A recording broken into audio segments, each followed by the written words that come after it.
IPL का craze तो पूरी दुनिया में है। करोड़ों लोग आईपीएल देखते हैं। बहुत सारे क्रिकेटर्स हैं जिन्हें आज हम जानते हैं आईपीएल की बदौलत उठ के आए हैं। लेकिन क्या हो अगर मैं आपसे कहूं कि कई तो ऐसे रहे हैं जिनको अपनी एक गलती के लिए आईपीएल में बैन फेस करना पड़ा और कई तो इससे भी बदकिस्मत रहे जिनका करियर ही खत्म हो गया। तो आइए जानते हैं ऐसी 5 प्लेयर्स के बारे में जो कुछ समय आईपीएल नहीं खेल पाए या फिर गायब ही हो गए। नंबर 1 पर आते हैं हरभजन सिंह, जिन्हें 2008 में आईपीएल से बैन किया गया था। दरअसल उन्होंने पंजाब किंग्स और मुंबई के बीच मैच के दौरान एस श्रीशांत को थप्पड़ मारा था। इसकी वजह से उन पर पूरे आईपीएल सीजन का बैन लग गया, जिसमें 11 मैचेस इंक्लूडेड थे। इसके अलावा हरभजन सिंह को फाइन के तौर पर अपनी 100% मैच फीस देनी पड़ गई थी। एक थप्पड़ की वजह से बहुत भारी नुकसान झेलना पड़ गया हरभजन सिंह को। दूसरे नंबर पर आते हैं रविंद्र जडेजा, जिन पर साल 2010 में बैन लगा था।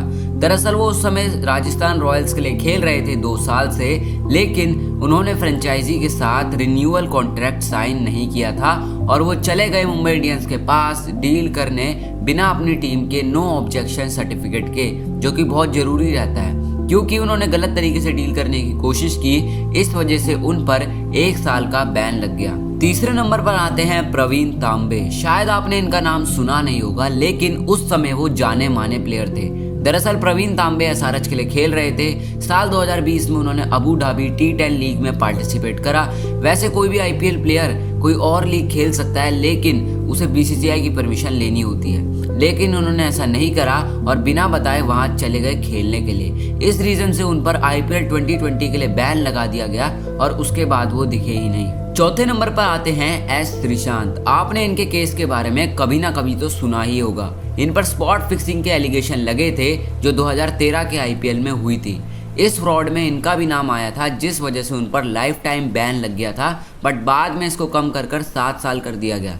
लेकिन बैन हटने के बावजूद भी वो आईपीएल में दिखाई नहीं दिए और उनका करियर ऑलमोस्ट खत्म हो गया। नंबर 5 पर आते हैं अमित सिंह, जिनको 5 सालों के लिए बैन कर दिया गया। वो भी श्रीशांत की ही तरह स्पॉट फिक्सिंग स्कैंडल में फंसे, जिसके चक्कर में उनकी रेपुटेशन भी गई और करियर भी। उन पर एलिगेशन लगे कि वो सट्टेबाज लोग जो पैसा लगाते हैं, जिन्हें आप बुकीज भी बोलते हो, और प्लेयर्स के बीच आकर काम करवाते थे। खैर, बैन हटने के बाद वो भी आईपीएल में नहीं दिखे और उनका करियर भी खत्म हो गया। तो ये थे 5 ऐसे प्लेयर्स जिनकी पॉपुलैरिटी तो बहुत थी, पर एक गलती की वजह से उन्हें बैन झेलना पड़ा। किसी को कम बैन मिला तो कोई वापस लौट के ही नहीं आया। और ऐसे क्रिकेट रिलेटेड फैक्ट्स के लिए चैनल को सब्सक्राइब करना मत भूलना।